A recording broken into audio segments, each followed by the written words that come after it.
And I see some check marks. So I think we're live. But you know what I forgot to do? I forgot to get Instagram ready. Mhm. So I'm just gonna do this and this.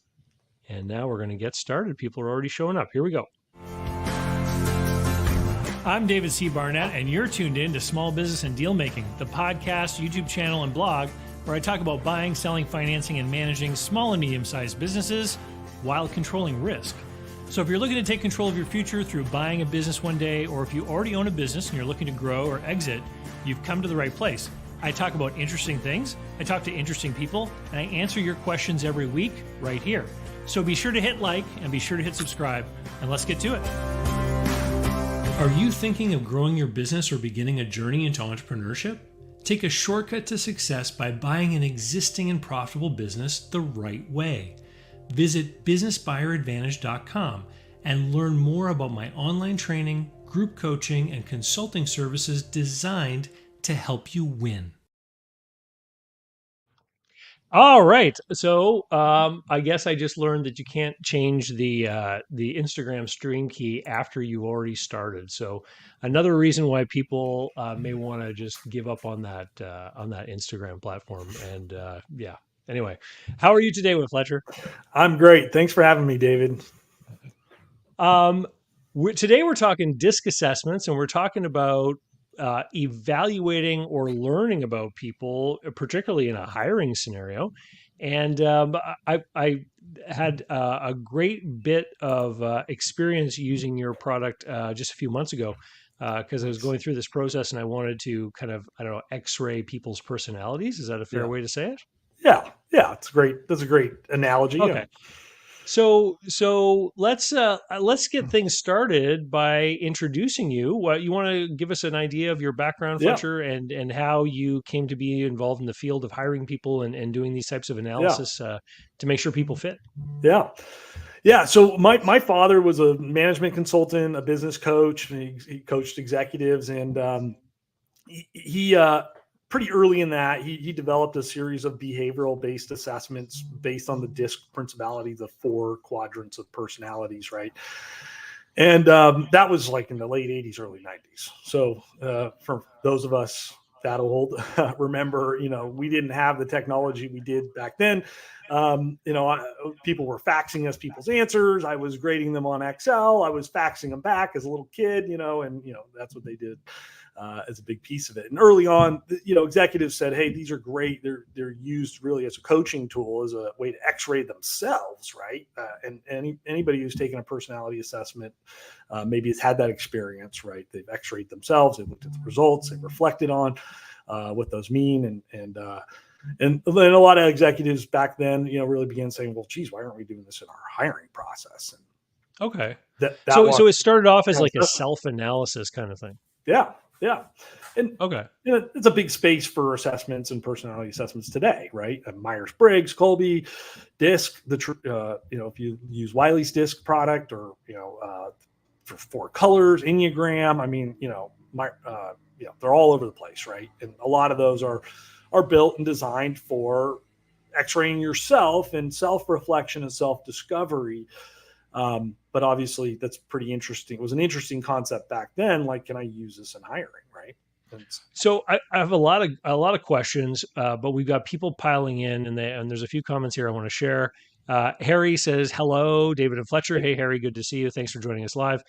Victor from Nottingham over in the UK has given us a like. Yes, please hit the like button no matter what platform you're on. It helps the algorithm. And Kevin down in Central Florida says good afternoon. Hey Kevin, how are you today? Good to see you. So you mentioned Myers Briggs, Colby, a bunch of others. And one of my questions was, is DISC like a protected term? Like, is there Yeah. one company that kind of has that locked down? Okay, No. tell us about Yeah, that. it's Oh, not. no, Yeah, I mean, it's not. Okay, that's yeah, what, because it seems to me I've seen a lot of people talking about this, and I kind of wondered, like, is this one tool that someone's licensing, or it sounds like people have used some kind of basic concept and then they've created their own yeah, versions of this. Is that yeah. right? Yeah, there's two big types of personality assessments that are commonly accepted or known in the psychology or IO psychology space, particularly when you're talking about business applications, right, for these tools. So there's what I call the 4-quadrant style. That's what the DISC. So the 4 personality types: dominant, influencer, steadiness, and conscientious type. And then again, there's lots and lots of different versions of that. So that's kind of the ones that you've seen. Oh, cool. You've got little. Yeah, I'm going to bring it up here in a second. Yeah. But I want to. So carry on. Sorry, I didn't mean to interrupt. Well, yeah, I think it's important that everybody understands there's a second model, which is called, often referred to as the Big Five. Well, it is the Big Five, or commonly also referred to as OCEAN. And so that's openness, conscientiousness, empathy,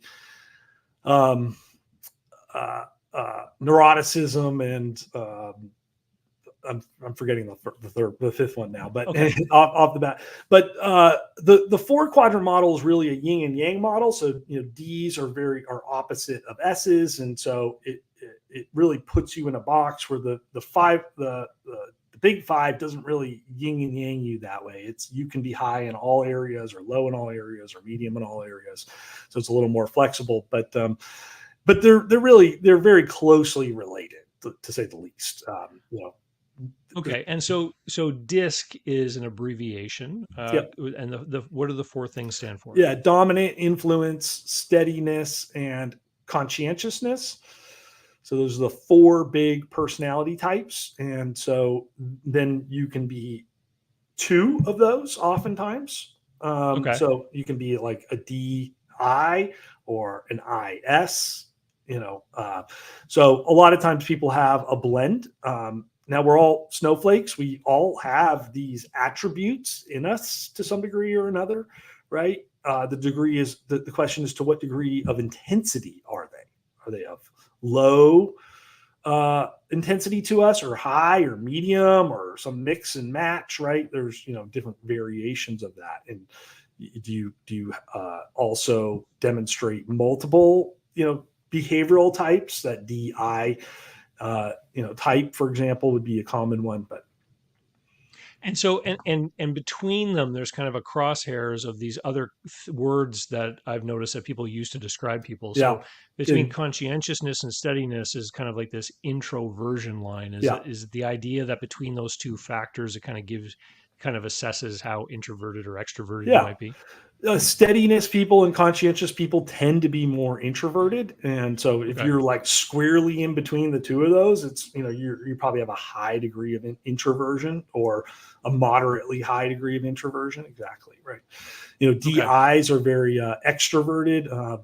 DCs are very results oriented, action oriented.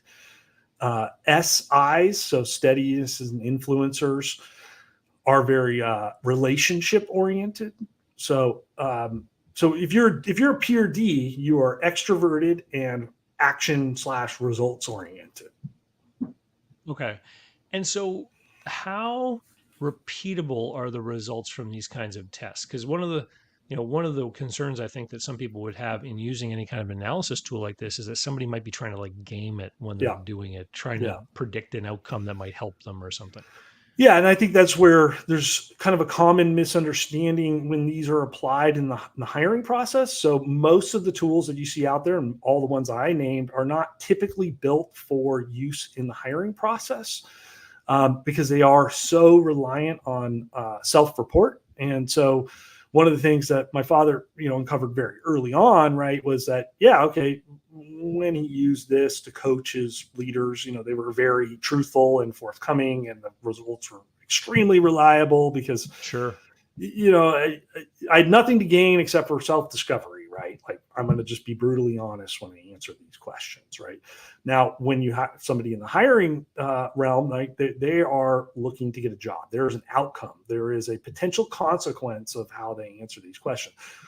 No matter how you position it. Now, obviously, you want to, if and when you happen to use these, you want to position these things, in a way to help people understand this is for the benefit of helping them, make sure that they end up in the right job, and this is going to be a good fit for them. But irregardless, there is an outcome that is tied to it. So to use very few of these personality assessments have been calibrated to detect the degree of exaggeration, lying, manipulation that a candidate might demonstrate when answering these questions. And so that's one of the big things that my father really focused on, is understanding that level of exaggeration, faking, lying, assessment honesty, as we call it.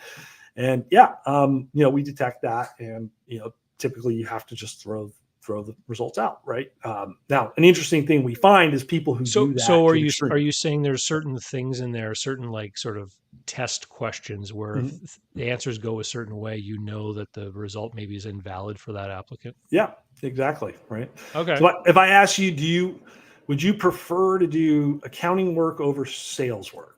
And you go, yes, I'd prefer to do accounting work over sales work. And then, I don't know, 73 questions later, I ask you, would you prefer to do sales work over accounting work? And you say, I'd prefer to do sales work. Well, there's an obvious contradiction to your two statements there, right?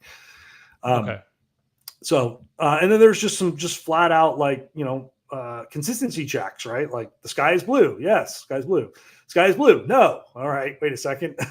This person might not, maybe they're not paying attention. The questions aren't quite that obvious, but, you're being inconsistent. And the questions that are being asked are not right or wrong questions. These are questions based upon your preferences or the test taker's idea of what is quote unquote better. Right.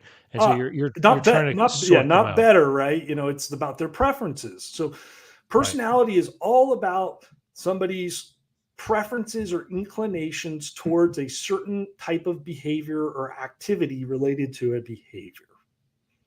Yes. And I think, but what I meant by better was a question might be, would you, sorry, I just had something pop up on my screen.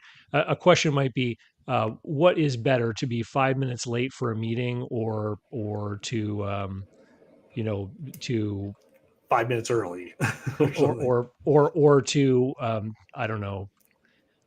Sorry, Fletcher, I'm having a little bit of technical difficulty here. Take a coffee break. No, we're not going to take a coffee break. There we go. I just had something pop up on another window. So someone might be asked, is it better to be 5 minutes late, or is it better to, forget to shake someone's hand when you meet them for the first time? Like, there's two things that, there's probably a preferable behavior in both scenarios, but which one maybe is more important to you? So that helps you to sort of sort the people about what they find important. Yeah. So those tend to be more situational judgment type questions or assessments. They could be, it falls more into that realm than it does into what we'd consider a traditional personality or behavioral assessment. Now, okay. So we have a couple of people here who have put up some other questions. Daniel here is asking, are there any good strategies to incorporate this into doing a business deal, or is this really something that is specific to hiring? Like, have you ever heard of someone trying to do a business deal and asking someone to do one of these types of assessments? Absolutely. Yeah, we work with PEs and VCs and clients who are rolling up, doing their own acquisitions and things like that. So, yeah, absolutely. So, in many of those cases, particularly with the executives, but even the entire teams, right? They might want to distribute and have everybody complete an assessment to better understand the makeup of the different personalities, aka preferences of these individuals. Right. How do they operate, right? And you might find that some people are in the wrong seat. They might be very good, or you might find somebody that is also in the wrong seat and also just not going to be a fit for where the organization is going, and now create an opportunity to find them a better home, right?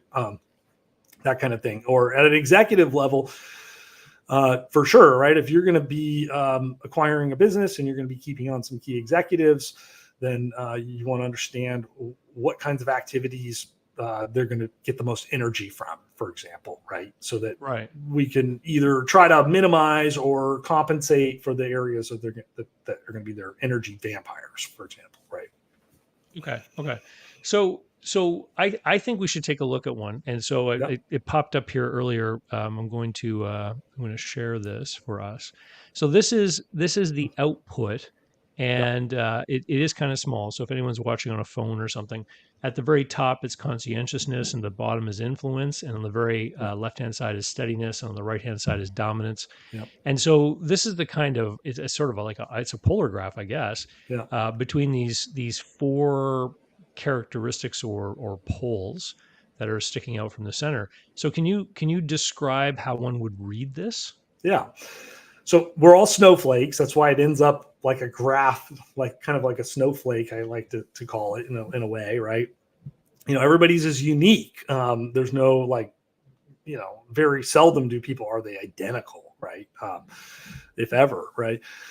So yeah, what we're looking at here is to the degree of intensity. So I'm assuming this one might be yours, but you might be a very, very high C, conscientious, right? You see that the chart being really pulled in that direction, and heavy blue colors right there to help us visualize that, hey, this individual is a really, really high conscientious. So that means their process, order, diligence, like getting things right, doing things correctly, organization, all that stuff, right? And it's sort of leaning towards the D. So, we might, in this case, we might call this person a high C, leaning towards a D. Okay. And that would be a very results-oriented person or action-oriented. Now, two different types of actions. So D's are more gunslingers, as I like to call them. They're like less about the details, more about like, let's go, take the action. Let's just make things happen. Let's go. Where the C's are like, yes, let's do it, but let's make sure every detail is right, in that sense. But then yet there's some interest in the influence behaviors as well. So, this person isn't necessarily going to be shy at a cocktail party, but they're definitely going to be situationally interested in socializing. Probably, there's going to be certain types of social interactions they're going to get more energy from than others. And we break that down a little bit down in the further drafts, which you don't necessarily have to get into, but we get into some of the sub traits that drive some of this stuff. And then this individual's really, quite low on steadiness. And so they're going to not always be the most empathetic, caring, patient person that they're not going to demonstrate or feel those feelings as strongly as they do those other feelings. Right. Oh, interesting. Okay. So okay. So spoiler, this is my result. So what does your wife say? Well, it doesn't matter. I got rid of her years ago. So what I found interesting in this is that the extroversion pole was a little bit longer than the introversion pole. And I've done the Myers-Briggs, personality test before, and I consistently come up with that I in the beginning for introversion. And I thought, is it like a different result because of a different test, or is this one looking for different kinds of things, or is it just could you explain why that might be? Yeah. So we're every assessment is going to be built different. It can have different components, different types of questions, a little bit of a different angle. Again, generally based on the same kind of core science, but again, they're not identical in how they're being measured and how the results are being interpreted. Right. As I mentioned before, high C, it would make sense why, if you're a high C, you probably demonstrate some similar trait in Myers-Briggs, whatever they're calling that C trait is. They would have an analogous type of quality that they're measuring there. And again, high C's are typically more introverted, right? That is on that introversion scale. But what we've detected is also some high D and some moderate interest in I behaviors, right? Which, again, is probably pulling you a little bit. I mean, it's such a negligible amount. It's probably difficult to say that it's maybe a bit of almost a coin flip when you're at that close, but nudging towards probably a little more interested in the extroverted type of behaviors than the introverted by a small amount, right? Okay. So So can you give some examples of some of the types of roles within a business that this person would be maybe better suited to Yeah. or less suited to? Yeah. COO, right? Or any sort of operational type of role, or it could be head of engineering, right? Where you also you have to be a driver and highly conscientious, right? So any sort of technical management type of role Hmm. or technical leadership type of role, or sales engineer, for example, would be more less of a leadership type of role, but more there, or office manager or administrative assistant, right? Possibly some, and that would really hinge on your job description, right? So I may need a full support person who is a high S and high C. More Okay. traditionally, you might think of as an admin or an executive assistant, So or someone who is kind of bulging towards the left rather. yeah, Okay. would be an example. But I might also have an office manager who really has some authority and needs to like drive and get things done and rally the troops and kind of keep, maybe they have they're an indirect supervisor, right? They're still driving things, but they're more focused on the operations of the business in that example, right? So it's really important to have fantastic job analysis and job descriptions that are based on performance-based metrics, and that as you're going through that, the next phase would be then creating an ideal candidate scorecard where you're looking at that performance-based job description. What are the outcomes that this person is supposed to be achieving? And then spend some time to think about, well, what behavioral attributes would best lend themselves towards doing that. And so that's kind of what we do with clients, or we've created GPTs to help people with these things. And so you can sort of calibrate, because a job title doesn't tell the whole story. Right. Well, and so as a hiring activity, I mean, what does one do? I mean, you already mentioned some of the things. You think about the role that needs to be filled. You think about what that person's going to be doing. People start applying, and then they're submitting resumes. They're talking about their history, their background. Maybe they're talking a little bit about their interests, and you can see what their education was. If it's in alignment with the Mm-hmm. field or whatnot. So when does the assessment, this DISC assessment, come into that process? And how much should we look at this vis-a-vis the other stuff? Like if someone seems to be ill-suited according to their DISC assessment, but their background, education, and everything they've done, seems a good fit. How do you, sort of weigh those different indicators?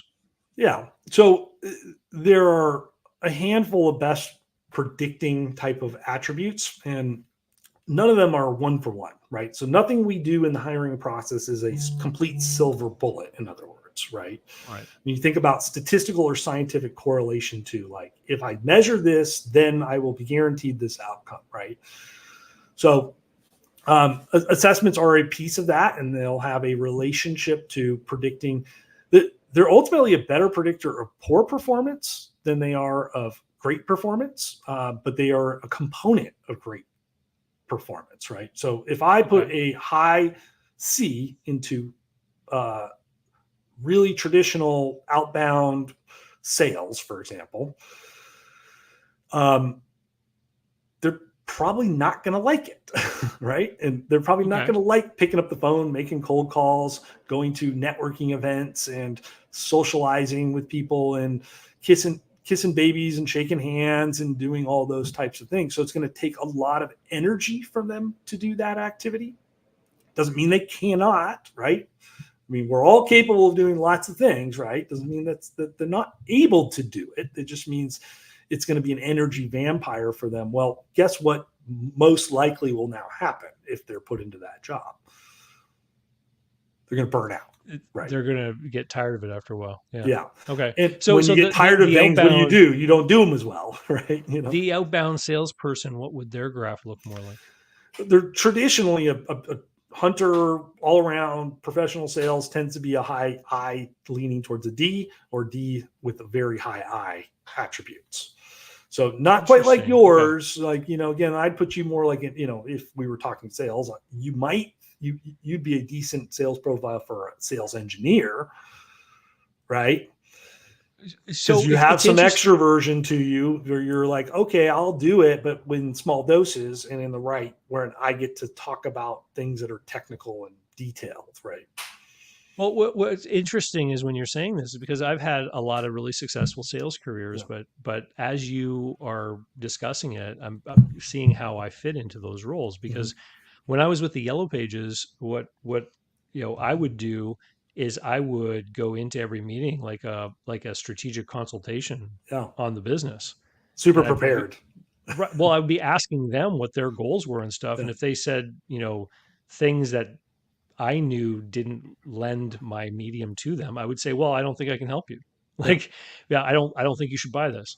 But if they were explaining certain goals, and I would say, well, you know what, I think I can support that, and here's how it works. And then I would end up teaching them about how my product would fit. And the same thing when I was with Amex, I would ask them, what are your goals? Like, what are you trying to achieve, et cetera? And then I would try to relate my solutions to how it would fit with their problems. And so I kind of get what you're saying there about the sort of. But you probably didn't like top the charts in terms of cold calls and outbound outreach and those types of things either. Again, you were very strategic, and there's something to be said for that, right? I did not waste my time with leads that I didn't think were going to lead anywhere. Yeah, I agree. Yeah. And this is exactly it. This is going to be, where I think when you deal with, so having an assessment, a personality assessment, it sort of becomes it's got to become like, I don't know, a religion of sorts, right? It gives you, or a culture of sorts, right? Like you begin to have this framework in your head where you begin to understand these concepts more and more. So the more people you measure, the more times you talk about it, the more times you think about it. So the early exercise my father taught me is every person you meet, put them in a box. Like, not, again, not trying to be like mean or anything, but like go through the mental exercise. Like, is that person introvert or extrovert? Do you think they're more of a high C? And why? Like, what behaviors did they demonstrate that made you believe that was the case, right? And so begin defending and thinking about and analyzing your interactions with other human beings to begin to internalize these concepts, right? Because they are there and they're universal and they're true, but they're highly nuanced, and they are definitely not black and white, right? So again, I typically leverage these, at least the personality piece, this piece of it, more as a deal breaker. Like, I just want to really avoid that, putting people into roles that they're not going to like, where they're going to end up becoming an energy vampire. So in the hiring process, if I've got, a bunch of applicants and I, sift through them, the A, B, and likely no kind of piles, and I've got, 12 people and I read their resumes more carefully, maybe I cull that down to 5 or 6. Should this test be happening before or after I interview them? Yeah. So this particular assessment, so DISC tool is something that I would use as a small piece of my entire evaluation in this process. So assessments that I would use in the hiring process are going to be focused highly on integrity and attitude. That's going to be your number one predictor. And by science perspective, it is like the top predictor from a behavioral measurement that you can measure in the hiring process with an assessment test. Your number one predictor of on-the-job success, right, or failure. So abundance mindset, willing to be coached, positive attitude, team player, honesty, personal responsibility, things like that, right? Yep, all those things. So that's going to be your number one. That's not DISC. That's a different. That's not DISC. Yeah, that's not DISC. That's a whole nother assessment.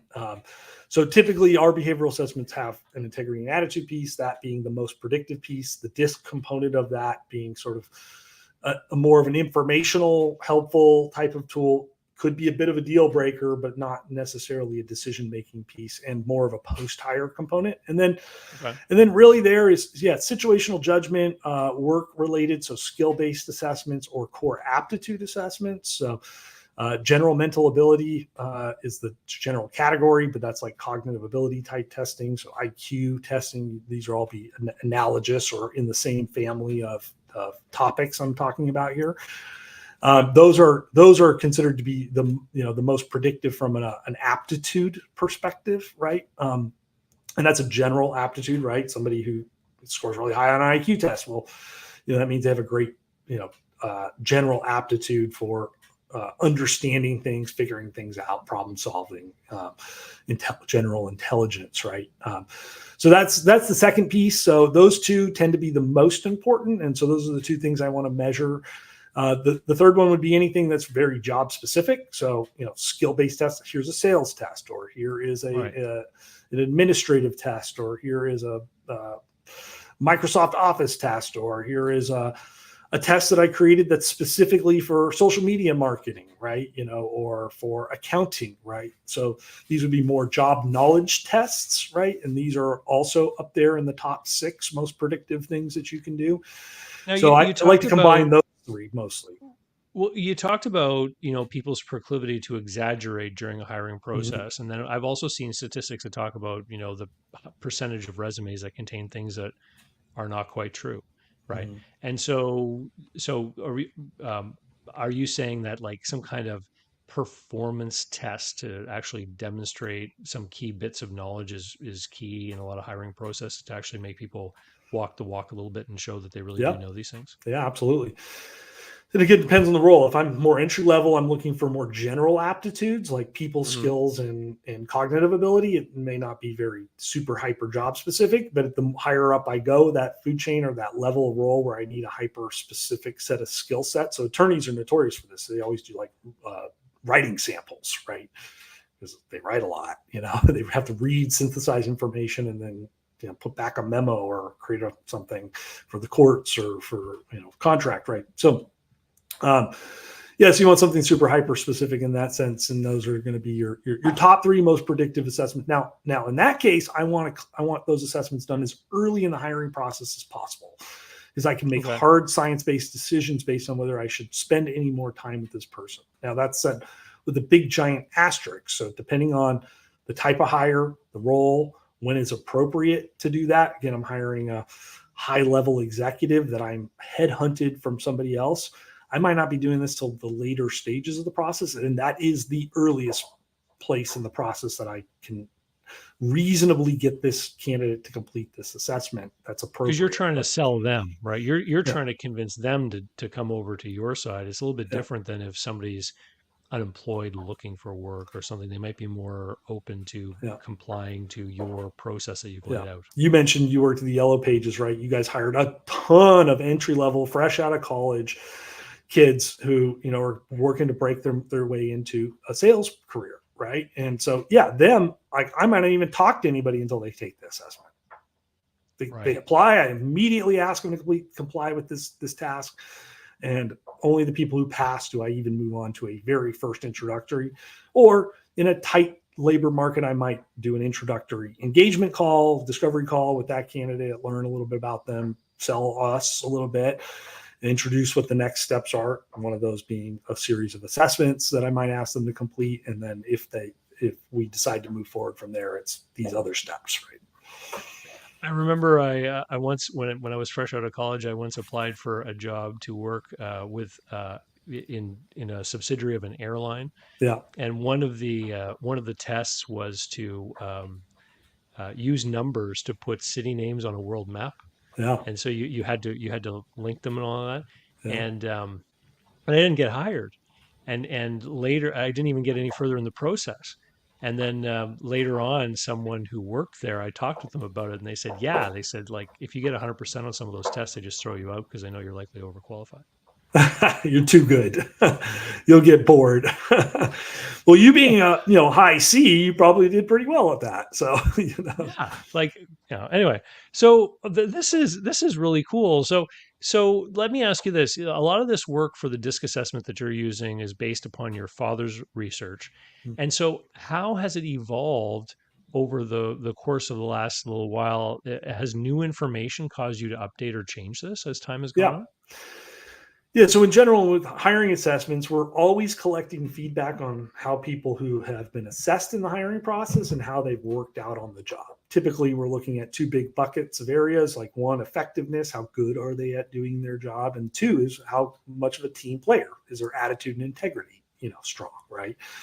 So we're constantly calibrating against those 2 general buckets. And then For larger organizations who have a lot of data, then we just do specific custom benchmarking, we call it, right? So, hey, we look at the different qualities, how do people score, and how does that match up with on-the-job performance, whatever those performance metrics might be. Again, those metrics always fall into those two buckets, so effectiveness and whether the person is, a good team player or not, right? Now, there's sub components, sales numbers, whatever, right?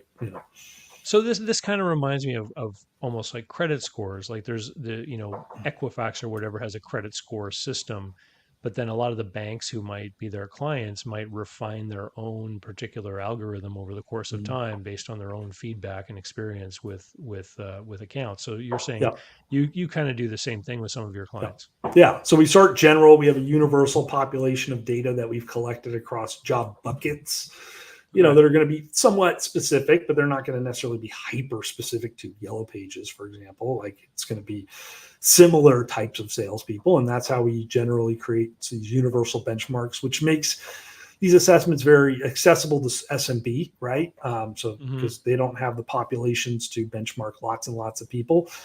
Oftentimes we do what I'll call the more subjective benchmarking, like you test everybody in your company, you see how they do, and you sort of have a little bit of a sense of like, well, Joe's like this, Jane's like that, and my next person looks kind of like Joe, so I can sort of connect the dots, but that will not be so scientific necessarily, right?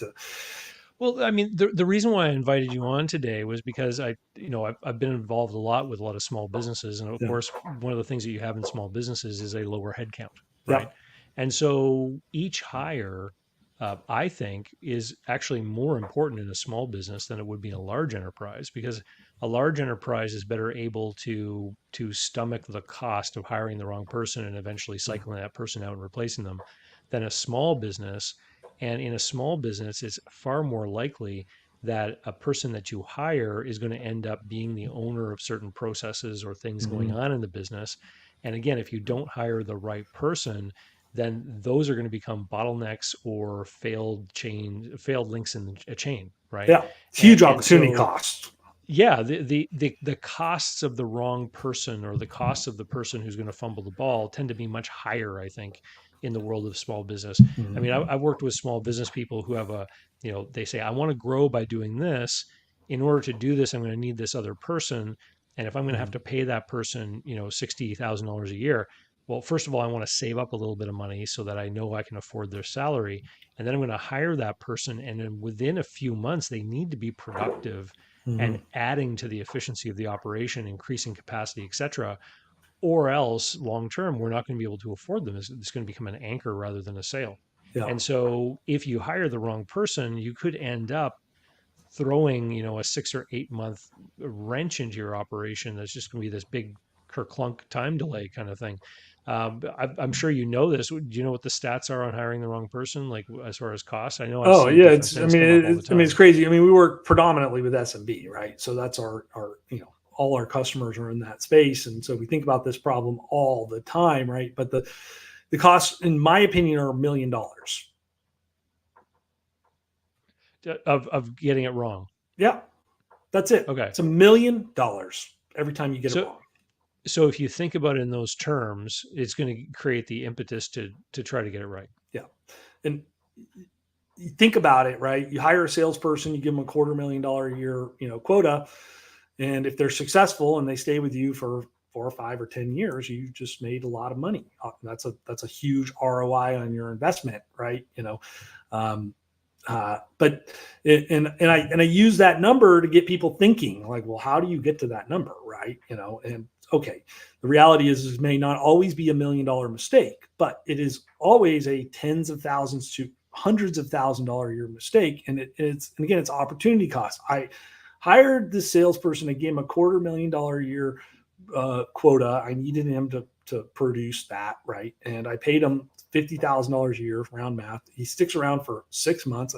It's $25,000 out of pocket.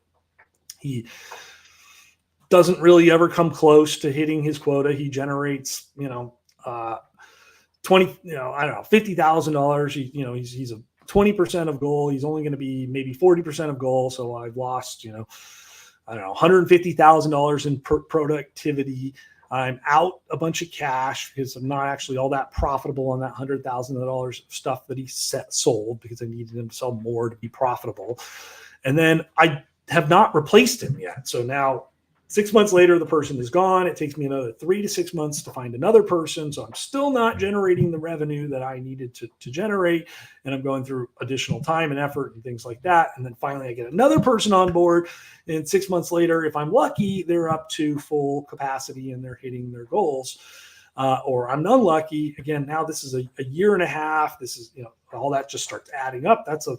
And just in that example alone, that's $400,000 in 1 year of lost opportunity. Yeah, you missed one piece though, Fletcher. You missed the piece about the people the first salesperson contacted who are now left with a negative impression about your firm, who are going to be more resistant to accepting a meeting or a phone call from the new salesperson. Yeah. And so you actually potentially could alienate part of the market through that incorrect hire too. Yeah.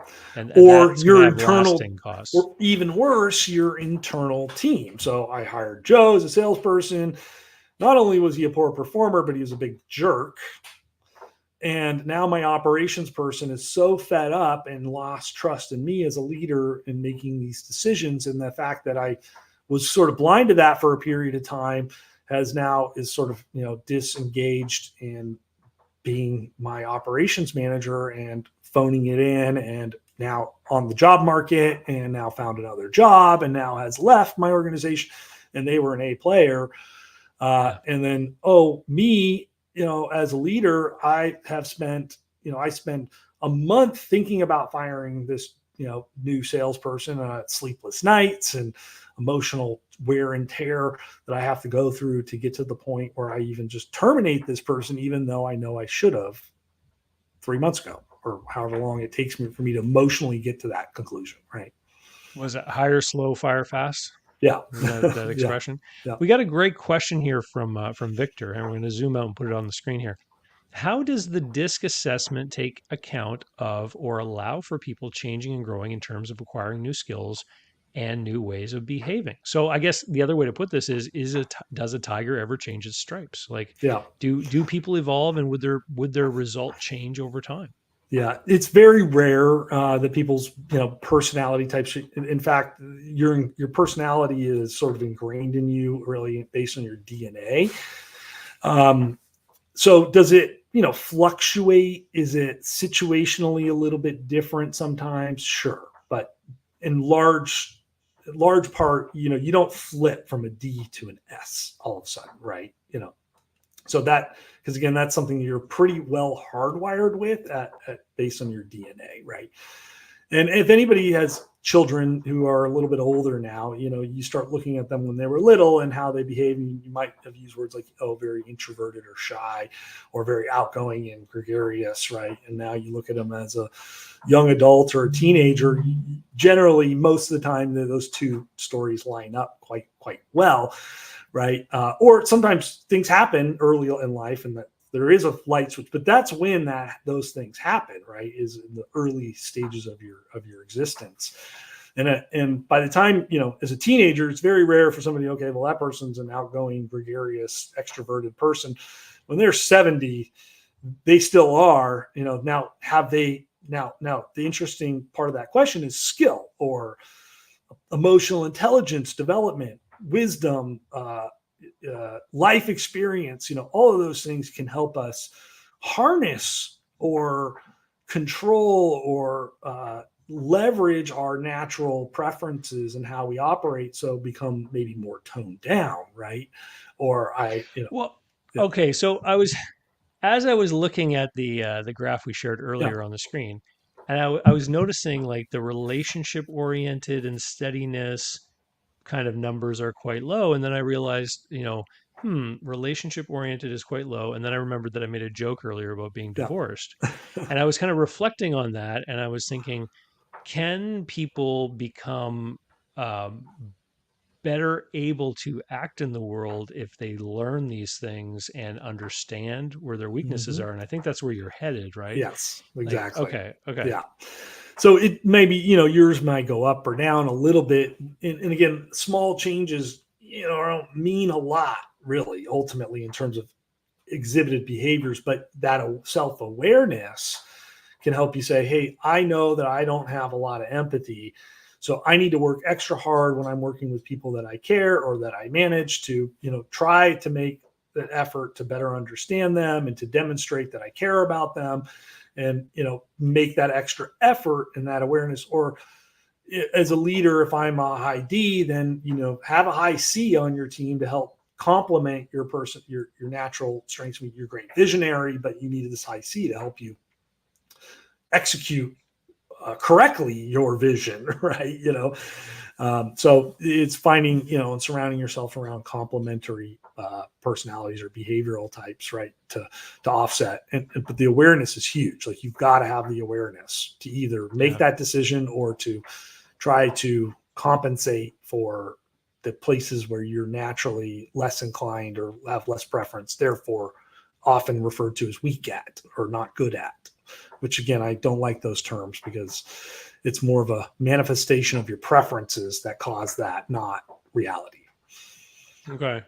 I think this has been an excellent conversation, Fletcher. I've taken a lot away from this, and I hope everyone out there who owns a business or plans to one day can learn something today, because I think that this type of tool that have in your tool belt when it comes to hiring, especially in the world of small business, obviously is valuable. If people want to reach out and communicate with you and learn more, maybe even potentially work with your firm, how do we find you online, Fletcher? Yeah, I'll drop that in the. Oh, maybe I have to join the chat here. What am I doing here? So in the private chat there, I dropped my LinkedIn profile. Maybe you can help me share that with everybody there. And as well as our website as well, where you can check out all of the 50 plus different hiring tools there. But we teach a fact-driven hiring system. So my LinkedIn profile is a great way. I'm the easiest person in the world to find, Fletcher Wimbush. There's only I think one of me, really. I haven't found another one yet. So you can Google me, but find me on LinkedIn, send me a note. Let me know, hey, you're interested in learning more. But we teach a fact-driven hiring system. So getting that foundation, how to attract, and candidate evaluation, which is like 30 different things that, beyond just DISC that we just talked about. DISC is a great entry point to understanding assessments and personality, right? And so we leverage that for as a sort of that beginner phase here. And we do a whole bunch of other stuff. And then candidate evaluation, just interviewing best practices and other types of evaluation best practice. Reference checking is big. And then training and onboarding are the last big pieces of it. So we teach and support with our different tools and solutions and services how to be excellent in all of those areas, and ultimately with making high performing hires, right? Because that's what makes the world work.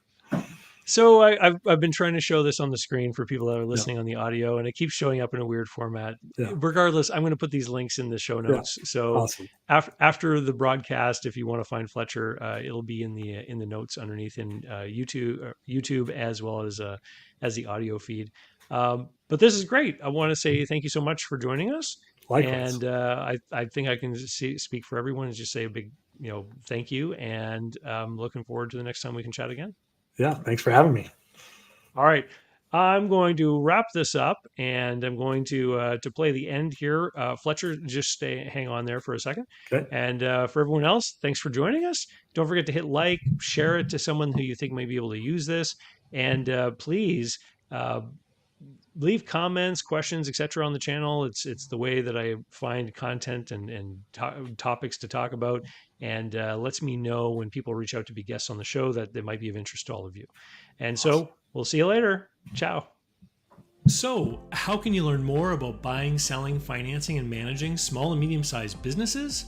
Easy. Go over to my blog site, davidcbarnett.com, where you can learn more about me and how I work with my clients.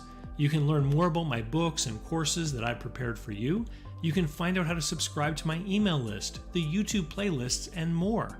There's literally hundreds of hours of content there, all for free, and I'd love for you to be my guest. Special thanks go to Mark Willis at Lake Growth Financial, today's video sponsor. Mark helps people better manage their personal and business finances through the Bank on Yourself insurance strategy. This is something I've done personally, and I've seen others use it successfully for years. Go to newbankingsolution.com To find all the interviews I've done with Mark and learn more about the advantages of these programs. While there, sign up for a free consultation to learn what this solution might look like for you.